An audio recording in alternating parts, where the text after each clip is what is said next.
Begin the meeting of the Health-Related Institutions Formula Advisory Committee. I would just inform you that this meeting is being webcast, so speak clearly into the microphones.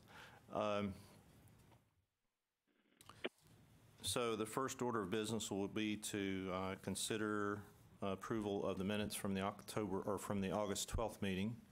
If you could review those, and we'll have a motion if so inclined. So moved. Is there a second? Second. Any discussion?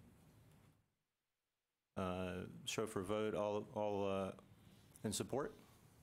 Aye. Aye. All opposed? The motion carries. You may recall just briefly from the last meeting, we did we did have a motion and approval of the weights for the programs moving forward into the next biennium, and then we also agreed and had a motion and approved not to include any specialty programs with different weights into the formulary. So those are two items we had action on and approved last time around. As a result of the last committee meeting, we had two work groups that evolved, one to explore and consider the funding mechanism for the two new medical schools, one in the Rio Grande and also the Austin school. And then we also had a committee, or a work group rather, to study and explore the review of the infrastructure formula and certain elements in relation to that. So we'll have those two work group reports. Not sure who goes first. Okay, so Andrea Marks, who headed the work group for the formulary related to the medical schools, will give her report.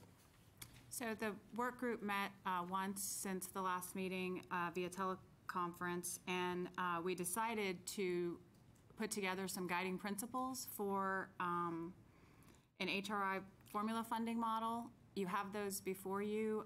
Most of the members of the committee were on the work group, so they received them Friday. Some of you only received them this morning, or maybe looking at them for the first time. So if you would allow me, I'll go through those guiding principles quickly and then open it up for any discussion. So the first guiding principle was just sort of laying the groundwork for when the HRI funding formulas were developed in 1999, and they actually came into existence after the general academics had formulas to fund their state appropriations. The HRIs developed formulas, my understanding is, I was not in this position at the time. I think only Elmo was around at the time. And the purpose, my understanding, was given the unique differences in cost structure and programs at a health-related institution.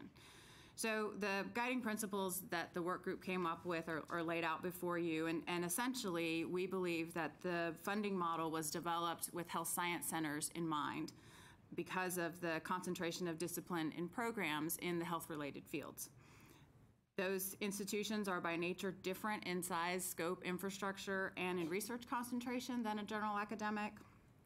And so we believe that the formation of a medical school at a general academic institution does not necessarily create a health science center. It just represents a new discipline offered within the larger institution. The infrastructure and research costs remain distinctly different. We also believe that the guiding principles outline that the institutions are designated in the State General Appropriations Act as either an HRI or a GAI, and so there